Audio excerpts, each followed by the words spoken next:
Assalamualaikum warahmatullahi wabarakatuh. Halo semuanya, perkenalkan saya Zaskia Adriansyah dari Prodi Pendidikan Khusus Kelas C, Fakultas Ilmu Pendidikan Universitas Negeri Jakarta.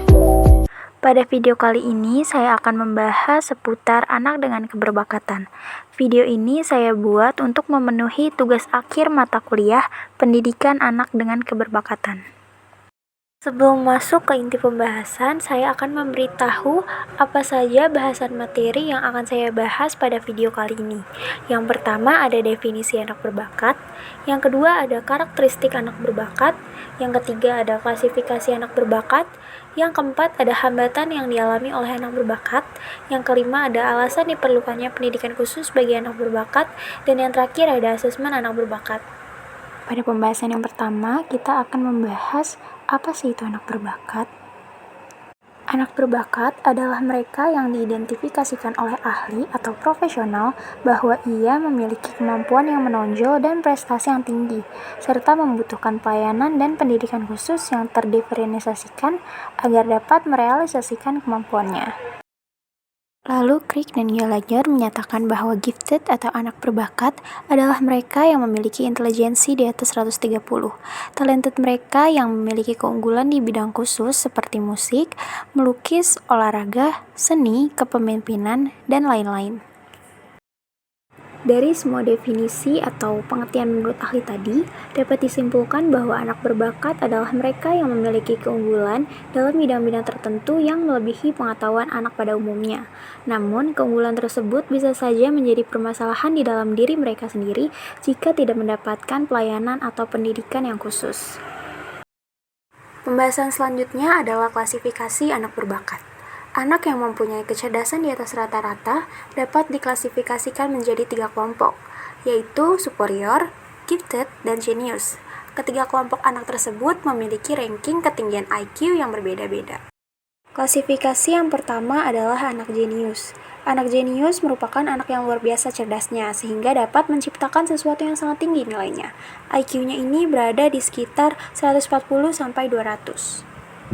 Yang kedua adalah anak gifted. Mereka adalah anak yang tingkat kecerdasannya atau IQ-nya ini ada di antara 125 sampai dengan 140. Di samping memiliki IQ yang tinggi, bakatnya juga sangat menonjol seperti bakat seni musik, drama, keterampilan, dan ahli dalam memimpin masyarakat. Dan yang ketiga adalah anak superior. Anak superior ini tingkat kecerdasannya berkisar antara 110 sampai 125, sehingga prestasi belajar yang dimilikinya akan sangat tinggi. Pada pembahasan selanjutnya, kita akan membahas mengenai karakteristik anak berbakat. Karakteristik anak berbakat dapat ditinjau dari segi akademik, sosial atau emosi, serta fisik atau kesehatan. Karakteristik yang pertama adalah karakteristik akademik.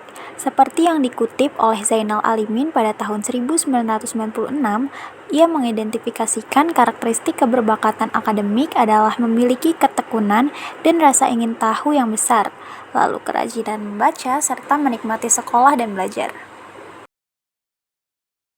Sedangkan menurut Kitano dan Kirby pada tahun 1986 mengemukakan karakteristik keberbakatan bidang akademik adalah yang pertama, memiliki perhatian yang lama terhadap suatu bidang akademik yang khusus. Yang kedua, memiliki pemahaman yang sangat maju tentang konsep, metode, dan terminologi dari bidang akademik khusus.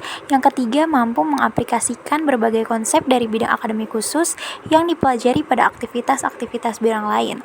Yang keempat, kesediaan mencurahkan sejumlah besar perhatian dan usaha untuk mencapai standar yang lebih tinggi dalam suatu bidang akademik.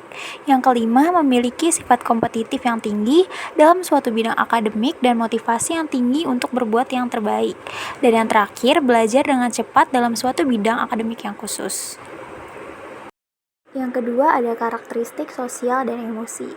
Ada beberapa ciri-ciri individu yang memiliki keberbakatan sosial.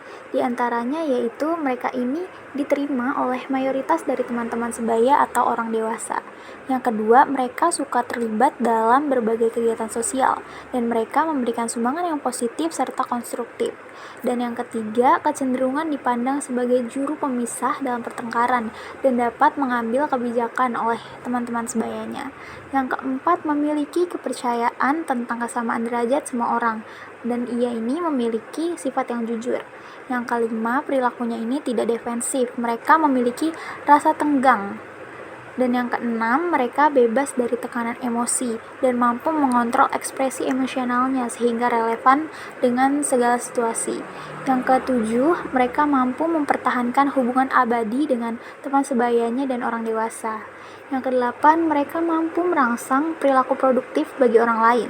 Dan yang terakhir ini, mereka memiliki kapasitas yang luar biasa untuk menanggulangi situasi sosial dengan cerdas dan humor. Yang terakhir adalah karakteristik fisik atau kesehatan. Dalam segi fisik, anak berbakat ini memperlihatkan penampilan yang menarik dan rapih. Kesehatannya ini berada lebih baik atau di atas rata-rata. Pembahasan berikutnya adalah permasalahan anak berbakat. Terdapat beberapa permasalahan yang dialami oleh anak berbakat, di antaranya yang pertama, kemampuan berpikir kritis dapat mengarah ke arah sikap. Yang kedua, meragukan atau skeptis baik terhadap diri sendiri maupun orang lain. Yang ketiga, pemberian label atau sebutan pada anak berbakat bahwa dirinya berbakat. Hal itu dapat menimbulkan harapan terhadap kemampuan anak dan dapat menimbulkan beban mental pada dirinya dan kadang mengakibatkan frustasi. Yang keempat, risiko dan tekanan yang menyertai potensi intelijensi tinggi dan sering mengarahkan anak yang berpotensi tinggi ini untuk menjadi anak yang bersikap defensif. Yang kelima, kemampuan kreatif dan minat untuk melakukan hal-hal yang baru. Hal itu dapat menyebabkan mereka tidak menyukai atau lekas bosan terhadap tugas-tugas yang rutin. Yang keenam, kepekaan yang tinggi dapat membuat mereka menjadi mudah tersinggung atau peka terhadap kritik. Yang ketujuh, semangat, kesediaan mental, dan inisiatifnya yang tinggi dapat membuat kurang sabar dan kurang tenggang rasa jika tidak ada kegiatan atau jika kurang tampak kemajuan dalam kegiatan yang sedang berlangsung. Yang kedelapan, dengan kemampuan dan minatnya yang beraneka ragam, mereka membutuhkan keluasan serta dukungan untuk dapat menjajaki dan mengembangkan minatnya. Yang kesembilan, keinginan mereka untuk mandiri dalam belajar dan bekerja, serta kebutuhannya akan kebebasan. Hal itu dapat menimbulkan konflik karena tidak mudah untuk menyesuaikan diri atau tunduk terhadap tekanan dari orang tua, sekolah, ataupun teman-temannya. Yang ke-10, ia juga bisa merasa ditolak atau kurang dimengerti oleh lingkungannya. Dan yang terakhir, sikap acuh tak acuh dan malas. Hal itu dapat timbul karena pengajaran yang diberikan di sekolah dirasa kurang mengundang tantangan bagi dirinya.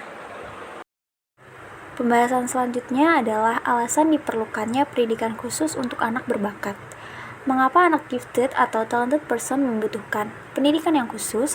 Karena mereka berbeda dengan anak normal lainnya. Artinya, anak gifted atau anak berbakat berbeda dalam hal kemampuan, sehingga mereka harus mendapatkan pendidikan yang berbeda dari anak normal pada umumnya. Lalu, melalui pendidikan khusus yang tepat, anak berbakat dapat diberikan kesempatan yang sama seperti anak normal pada umumnya untuk mengembangkan potensinya. Selain itu, anak berbakat juga dapat mengoptimalkan keberbakatannya dengan pendidikan yang interaktif dan dapat merangsang kemampuan bawaannya.